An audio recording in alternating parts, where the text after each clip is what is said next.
What's up, guys? It's Robinson from the CEI Esports team, and today I'm going to give you guys a player profile of one of the great, popular, and influential players of all time, the late, great Roberto Clemente. So, who was Roberto Clemente? Roberto Clemente was a right fielder for the Pittsburgh Pirates from 1955 to 1972. What made him so great? He was Hispanic, he was Latin, he was Puerto Rican. There weren't many of those back then. There are a lot today. Dominican, Cuban, Puerto Rican, Colombia, Venezuela, so on and so forth. Back then, it wasn't that common. It was a predominantly white league. A couple years before Clemente made his debut in '55, Jackie Robinson was breaking the color barrier as an African American. Roberto Clemente is the Hispanic version of Jackie Robinson in terms of impact. Why?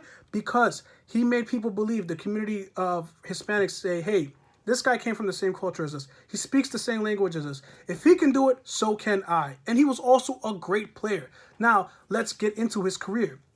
In the 1950s, he did okay. He was a pretty good player, but he wasn't on the map. He wasn't one of the more known players in baseball. However, that would change in the 60s. In 1960, he helped the Pirates win the World Series in 7 games over the big bad Yankees. In 1961, he led the league in batting average. He had the best batting average, batting title. What does that mean? He was the best hitter in the league that season. And that wasn't the only time he won the batting title. He won it 3 more times in the 60s. So he had 4 batting titles in the 60s alone. 4 seasons he was the best hitter. And also, another season, he won the MVP, the most valuable player in the league. What does that tell you? He was the best player in the league as well. He made the Pirates a powerhouse. He made them a World Series contender every single year. And he is playing in the same league as guys like Willie Mays, Hank Aaron, so on and so forth. All-time greats. All-time greats. It's not easy in war to win. And he would continue to show off his great play and influence the world and show the world, Pittsburgh, Hispanic world, and the rest of Major League world, hey, I'm Roberto Clemente. I can be one of the best in the league. So he continued on to play, and in the 70s, as he got older, he was in his mid to late 30s. And as an athlete, people think when you hit your mid to late 30s, you're like, okay, he's falling off. He's not going to be so good. He's not going to be so good. Wrong, wrong, wrong. 1971. Roberto Clemente helps the Pirates back to the World Series. 1971, he hits over 400 in the World Series and helps the Pirates win another World Series. He wins the World Series MVP, the first Latin American player to ever do so. Ever do so. And it wouldn't stop there. 1972, his last season, he got his 3,000th hit. Derek Jeter, Stan Musial, Hank Aaron, Pete Rose, you can keep going. Those guys all have 3,000 hits.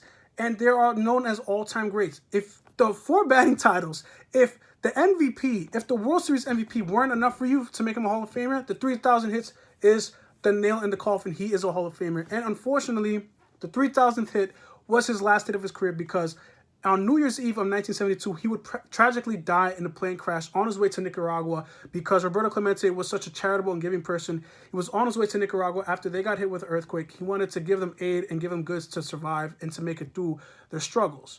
He was one of the more giving and charitable people you would ever know in sports. He had a quote, famous quote, anytime you have an opportunity to make a difference in this world and you don't, then you're wasting your time on earth. Basically saying, play it forward. Make the world a better place. And if you're not, come on, be better. That's what he was all about. And he was always like that to the day he died, unfortunately. And to finish his career, he finished with stats of 3,000 hits, over 1,300 runs batted in, over 200 home runs, 240 to be exact, 317 batting average, and 12 gold gloves. That means he was an all-around player. He did everything. Hit, field, 12 gold gloves. He was the best player at his position. Over 300 average, that means he was a great hitter from start to finish. And unfortunately, after he died, it was too soon. We could have helped the Pirates win more championships, could have made them more contender, but unfortunately, that was the end of his life. So, however, he would not be forgotten as the Pirates would honor him in the following season. They retired his number 21, will never be worn again by a Pittsburgh Pirate ever in the team history. In the future, you will never see it again.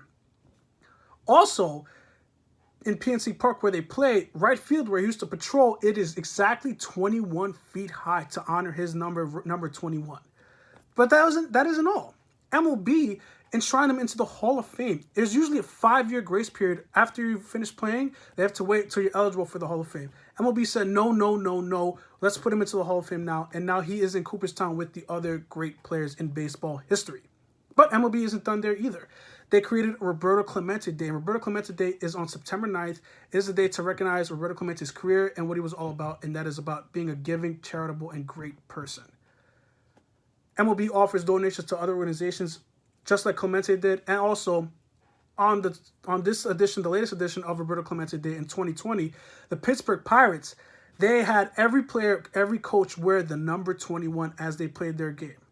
Also, Puerto Rican players that were not on the Pirates but were playing on that day could have worn 21 to honor him as well as a Puerto Rican icon. And now MLB has an award called the Roberto Clemente Award that goes to the most charitable and giving player in baseball. Adam Wainwright's won it. He's the most recent player to win it. Yadier Molina, Derek Jeter won it. David Ortiz won it. Carlos Delgado, who wore 21 to honor him as a Puerto Rican, won it. Carlos Beltran, another Puerto Rican player, to win it. He's such a iconic player, and it's a reminder that you always give it forward, always pay it forward. Make sure you make the world a better place, and that's what he was all about. Like, to continue, Eddie Rosario, who is a Puerto Rican player for the Minnesota Twins, he won't wear the number 21 because he finds it sacred. There's an argument that people are saying that Roberto Clemente's number 21 should be retired across baseball, just like Jackie Robinson's number 42, because it's such a sacred number. It represents one person and one person only, and that is Roberto Clemente. So that'll do it for this edition of the CEI Esports Player Profile on Roberto Clemente. I hope you guys learned something. Always pay it forward. Make the world a better place. Thanks a lot, guys, and stay tuned for more content.